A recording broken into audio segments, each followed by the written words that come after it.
किसी ने सही कहा है, समय को पर लगे होते हैं पर नहीं लगे हुए होते। देखिए ना कैसे लगे हुए हैं। अभी मैं आपसे सावन की शुरुआत होने की बात कर रही थी और आज हम उस जगह पर पहुंच गए हैं जहां सावन पूर्ण हो रहा है। 1 अगस्त शुक्रवार को अष्टमी है और अष्टमी तिथि जो है वो है समर्पित होती है माँ दुर्गा को। मैं आपको एक बात यहाँ और बता दूँ कि 9 अगस्त को सावन संपूर्ण हो रहा है। किसी ने सही कहा है, आलस से बढ़कर कोई इस दुनिया में रोग नहीं है। सोचता हूँ, करता हूँ, देखता हूँ, विचारता हूँ, करते करते तो पूरा सावन ही बीत गया। अगर अभी भी आपने महादेव की पूजा नहीं करी तो कब करेंगे। 1 अगस्त शुक्रवार को अष्टमी है। 1 अगस्त को अष्टमी क्यों मना रहे हैं? हिंदू धर्म में मासिक दुर्गाष्टमी को खास अहमियत दी गई है।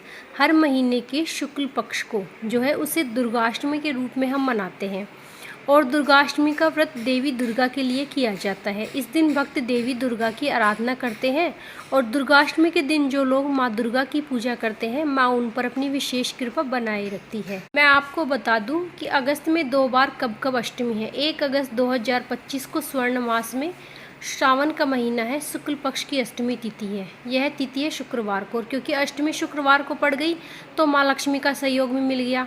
यह अपने आप में महत्वपूर्ण है। दूसरी हमारी जो अष्टमी है वह है 16 अगस्त को कृष्ण पक्ष की अष्टमी और जिस दिन कृष्ण जन्माष्टमी के रूप में हम मनाएंगे। तो आप सभी को इसकी भी बहुत बहुत बधाई हो। अष्टमी के दिन माँ दुर्गा की पूजा विधि विधान से करनी चाहिए। मासिक दुर्गाष्टमी के दिन सुबह जल्दी उठकर स्नान कर व स्वच्छ लाल कपड़े पहनकर माँ दुर्गा को लाल रंग बेहद प्रिय है, इसलिए लाल रंग के वस्त्र पहनना शुभ माना जाता है। गंगाजल, चावल, फूल लेकर माँ दुर्गा की आराधना करें। व्रत का संकल्प लें। व्रत नहीं कर सकते तो केवल पूजा का संकल्प भी ले सकते हैं। माँ दुर्गा को जल, दूध, दही, शहद, चीनी, घी, गंगाजल से अभिषेक जरूर करवाएं। माँ दुर्गा को लाल चुनरी, रोली, कुमकुम, अक्षत, लाल फूल, माला, धूप, दीप, नैवेद्य अर्पित जरूर करें, जिनमें सिंदूर, रोली, चंदन, तिलक जरूर लगाएं। 16 श्रृंगार का सामान तो अर्पण जरूर ही करें। स्वयं भी 16 श्रृंगार करें। दुर्गा चालीसा, दुर्गा सप्तशती, सिंध गूंज, स्तोत्र, देवी कवच का पाठ।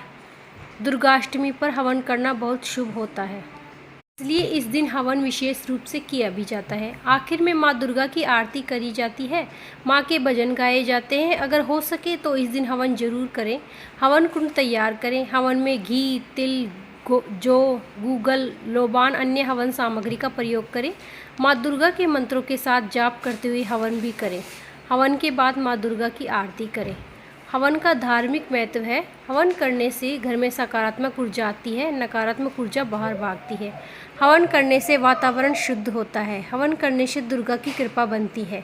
हवन करने से घर की नकारात्मकता और बुरी नज़र, बीमारी, रोग, तंत्र, जादू टोना सब खत्म। मांस, मछली, अंडा सेवन बिल्कुल ना करें। शराब का सेवन ना करें। नमक भोजन में बिल्कुल भी ना लें। मैं आपको कहूँगी चावल, गेहूँ, अन्य अनाज का सेवन करने से इस टाइम पर बचना चाहिए। कोशिश करें दालों का सेवन ना करें। प्याज, लहसुन का सेवन ना करें। तेल का सेवन ना करें। घी में भोजन बनाएं और कुट्टू के आटे का या सिंगाड़े के आटे का या फिर जो साबुदाना होता है उसी का भोजन करें। मासिक दुर्गाष्टमी घर को कभी खाली नहीं छोड़ना चाहिए।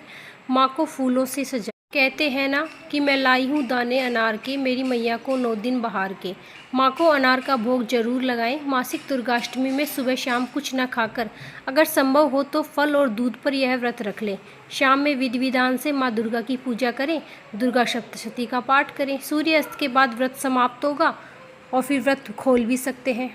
1 अगस्त शुक्रवार का दिन है। क्योंकि शुक्रवार सावन का है तो माँ लक्ष्मी की विशेष पूजा करें। रात में लक्ष्मी सहस्त्र नाम का पाठ तो जरूर ही कर सकते हैं। लक्ष्मी जी की पूजा करें। लक्ष्मी जी का नाम लें। लक्ष्मी जी को पुष्प अर्पण जरूर करें। लक्ष्मी जी को खीर का भोग लगाएं।